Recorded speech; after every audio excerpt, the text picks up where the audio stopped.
Hello everyone, this is Sandeep here. Welcome once again to my channel. In last video of mine, I have discussed you as an homeowner investor, what are the factors you should be looking out when you are renting your property to make the entire process smoother. In today's video, we are going to talk about what are the factors you should be considering very seriously when you are selling your property after the handover. So let's begin.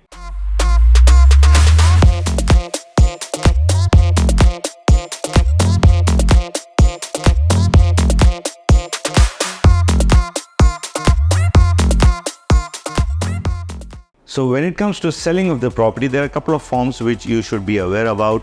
You as a seller, first you need to have, let's say if you have a broker involved, then you need to have a Form A in place. Now Form A is basically a contract between you and your broker. That is for the marketing of your property. Because brokers, they do market your property on the portals like Property Finder, Bayut, Dubizzle and all those things. So once you have this in place, and let's say your agent gets a client to you. Now you have a client already who is interested to buy your property. Once you get a serious client, the first step is to get a security deposit. Now this security deposit should be current dated. It should be on your name and it is basically 10% of the property cost. Let's say, for example, you are selling your property for 2 million. Okay, then you should be having a check of 200,000 as an security deposit. Now, before getting the security deposit, there is another form which is called Form F. Now, Form F is basically unified sale contract, which is between the buyer and you. So buyer also on the other hand is own broker. So they do a form between them which is called Form B, which is between the buyer and the buyer broker. Now once we have Form A and B, we unified them to make a Form F. Now Form F has all the details about the transaction, about the property details, about the buyer detail, about the seller detail. What are the terms and conditions? Those are agreed upon while doing the transaction. It has the property cost which is agreed. It has the security deposit check detail. Now this is the security check details. Now this can be done in two ways. Either the buyer broker can have the security deposit check with him or her, or the seller broker can have the security deposit check as a custody to them. Make sure you do this thing very specifically because there are instances when the buyer backs out. Now, if there is a valid reason, because in case of the buyer being a financed buyer, and if the loan doesn't get approved, he can back out. But in case where the buyer is paying from his pocket and he backs out, then you can legally go and appeal to encash the security deposit check.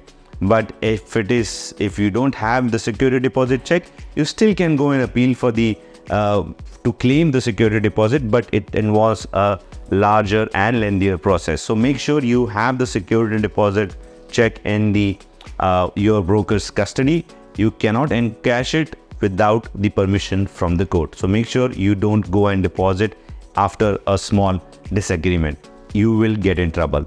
So once you do the Form F, once you get the security deposit in check in your custody, the next step is to apply for an NOC.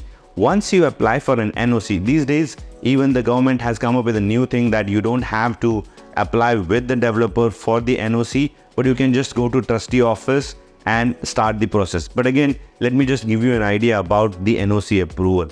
Once you have the Form F, once you do both the parties sign the Form F, then you can apply to your developer for an NOC. Now NOC is basically developer will check if there are any pending dues. For example, service charges are pending, then you need to clear those service charges and then developer will issue the NOC to you.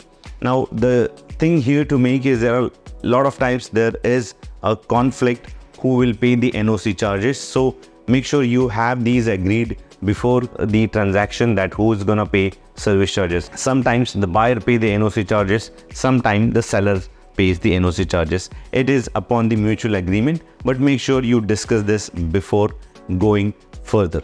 Now, once you get the NOC, the fourth or the third step is to go for a transfer. Now, on the day of transfer, now Dubai government has made it very clear and very systematic. You just have to, both the parties needs to go to the trustee office with their documents. The buyer needs to come with the manager's check for the property, with the manager's check for the land department, and the process turns out very smooth if you follow the next steps. The steps which are to be followed are: make sure you have the clear or correct manager's check of the correct value. Make sure you have the exact same amount DLD payment check ready, the buyer side I'm talking about. Once you make sure these things are ready, you can just go to the trustee office and get the transfer done. Now, once you do the transfer done, you also will get a title deed. You as a seller, you get a title deed saying that, okay, this property is transferred from you to the new owner, and you will get a new title deed. Now, you need to keep this title deed because let's say if you're selling a property of 2 million dirhams and you're getting, let's say, a 2 million dirhams manager check, then once you deposit that into the bank might ask you from where this is coming, so you can have the proof that, okay, this was my property, this is the title deed, this is new title deed, I sold my property, and the amount gets cleared. Because nowadays Dubai government is making all the financial institute very systematic. They might ask you why and where this money is coming from. You need to cancel your diva from your apartment. If there is in chiller, which is basically Empower or district cooling, you need to cancel those as well, because the ownership, once the ownership gets transferred, you need to claim your deposits from diva, you need to claim your deposits from the Empower or the district cooling. After that is the key handover. Once you've done the transfer and everything is smooth, then you can hand over the keys to the new buyer, and that's the end of the process. So when it comes to the sales of the property, if you check few things, then it becomes very smooth. The first is Form F. Once you get the Form F and the security deposit thing, because the conflict arises only at a couple of places where the buyer backs out from the transaction, or he doesn't show up for the transfer.